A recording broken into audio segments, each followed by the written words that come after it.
So alhamdulillah guys, for today's video we're going to be talking about a really serious thing, and it's about two former ball players. Obviously these people left a great impact on the court when they played, and they played at a very high level, a level which a lot of people, they can't really reach. They shared the court with each other in the year 2010, and obviously from the season I think 09 to 010 they shared the court and they played for the Charlotte Hornets together. At that time it would be Bobcats, and it's none other than Stephen Jackson and Kwame Brown. Now obviously Kwame Brown lately he has been on the come up and his social media has begun to gain traction, and a lot of people have been talking about this. I had an earlier video about Kwame Brown, but nonetheless for today I really want to be talking about an issue pertaining him and Stephen Jackson.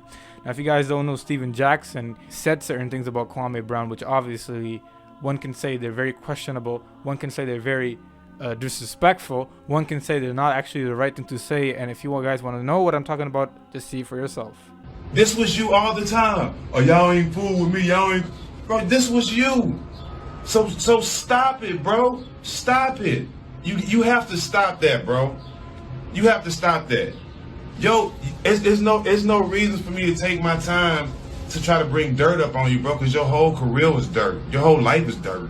You know, remember, Kwame Brown's there, so he's the franchise. Matt was just talking the previous show we just had how good Kwame was. Y'all killed him, man. No, I didn't say nothing about it. Matt was like, that was one of the top #1 picks they could ever run, right? See, here you go. I'm just saying what Matt said this shit. I had nothing to say. Matt didn't say shit. Matt said Kwame was one of the coolest, one of the best #1 picks ever of all time. Well, we traded Marc Gasol, yeah, that's what people, right? oh, you got him for nothing, not realizing that what you guys gave him was Marc Gasol. And Kwame Brown. And so, Marc Gasol. and, do you played with Marc? No. That was a one-man trade. You just used the name. That name was just there. It was Jenny Buss was saying something about a trade, and I made a joke about he wasn't in the trade, meaning like he wasn't good in basketball. Right. We get paid to talk about basketball. True. He's not the first person I said wasn't good. Right, that's your opinion. Like you said earlier. He took it the wrong way because they've been bashing him for 20 years. Now, you know me. I can give a about how somebody feel. But the only reason I apologize because I played with bro. He was my teammate at one time. And what I'm doing today, I don't want to be a part of bashing another brother for 20 years. I gained nothing from that. I'm rich as I'm good. I gained nothing from demeaning that man. You know what I'm saying? He wanted to take some of the conversation we had and post it on his page and all that. That's cool. I didn't do none of that. I could do the same thing, but I know how to bake a cake when I'm beef with somebody. I can bake a big cake, you know what I'm saying? But that wasn't beef to me. And countering this, obviously Kwame Brown came out and he voiced his opinion. Videos were exchanged, text messages were exchanged, and also to put the icing on top of the cake, potential confrontations have been arising. I didn't put up no tough text. You said you wanted to look me in the eye, sir. You deleted that text. And I said, where you at? You said that side of you was dead. And I didn't get tough after that, sir. I said, well, okay, cool. That side of you is dead. Let it be dead. I showed the text because you're not going to be praying 1 minute and have your little cronies talking about I'm violent. And then in case we do see each other in traffic, I go to jail because you the good praying guy, right? Matt didn't even say nothing. Matt just laughed. You tell me my life is dirt. My life is over. And then you could tell me what to be mad at. You will never be able to go on a podcast or interview or nowhere. So why do you keep talking like that, boy? You might as well come line it up so you can stop talking like that and I can show you what the time it is. That's what you might want to go ahead and do so you can stop bringing everybody else into your shit because you can't handle your business like a man, punk. And that ain't got nothing to do with violence and all this other shit. This is just two men and one man can't let go. And if you can't let go that bad, you can get what you're looking for. Just me and you though. DM me or call me in the morning, and if you still got it on your chest, we can line it up. Stop all the talking. I'm gonna help these children. And if we gotta do that, if I gotta mow through your to do that one-on-one, I would do it gladly. I done told you, stop talking about me, period. Stop trying to invoke your religion, your gang, and all this. You are by yourself. Now say something to that. Under any circumstance, me and you, I like my chances. Me and you, whatever you talking about, me and you, it's gonna be on. The is you talking about? Your pretty mouth. Stack is my Muslim brother. I love him for the sake of Allah, but at the end of the day, the Prophet of God said, help your brother when he's oppressed and help your brother when he's the oppressor. The companions of the Prophet of God, they understood what the Prophet meant by when he said, help your brother when he's oppressed, but they did not understand the term when he said, help your brother when he's oppressor.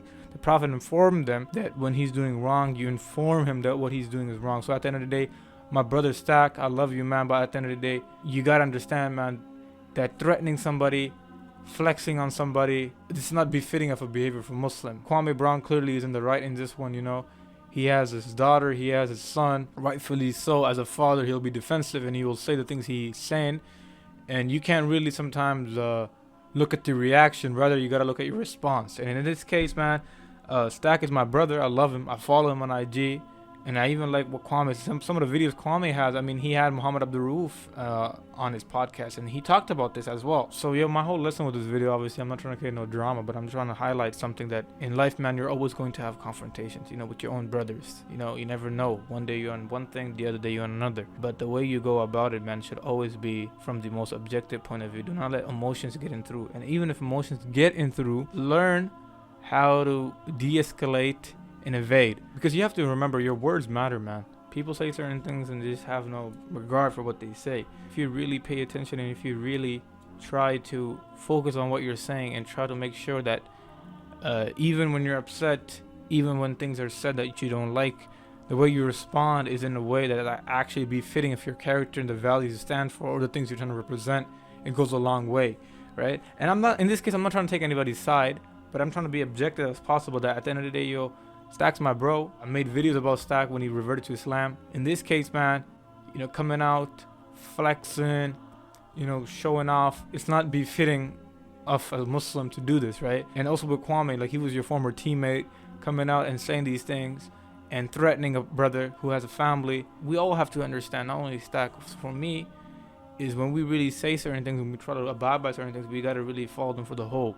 And mashallah, man, he's making a change. He's trying to get better, and we all trying to get better. We all have our flaws. As we're going by, we should try not to hurt others, right? And even Kwame, man, he highlights things that are valid, but obviously, you know, the way he goes about it, you can question that. I only have a problem with the wording. I don't have a problem with the things he's saying, because some of the things he's saying is, you know, he has a podcast with Eaton Thomas, Mahmoud Abdul Rauf. I watched that one, and these are amazing. We have to learn how to not let these differences break us apart, and always have the common goal at hand. What are we trying to do? What are we trying to achieve?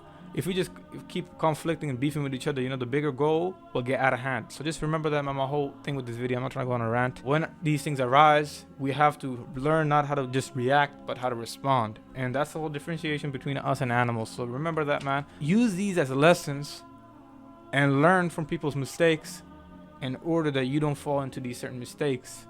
A wise person will do that, and a foolish person will be like, hey, man, I got this sorted. And when he falls into the mistake, he'll be like, oh, crap, man, what the heck happened? So you have to understand that when these things arise, use them also as lessons to learn with the mistakes of Brother Stack. And even with, you can say, from my objective, from my worldview, the mistakes from Brother Kwame, and the wording, only I have a problem with the cussing. I do get where he's coming from, right? But I just have a problem with cussing because I'm a Muslim. I don't cuss. So yeah, guys, I just pray to Allah subhanahu wa ta'ala that, you know, their issues resolve, or not even friends, but like they become cool again, so they not exchange these things, right? I'm not defending the Matt Barnes, not at all. I'm here for Stack, because I actually respect that brother. But yeah, definitely. Thank you guys so much. And even Kwame, I respect that brother. So guys, thank you so much. Jazakallah khair. Assalamu alaikum.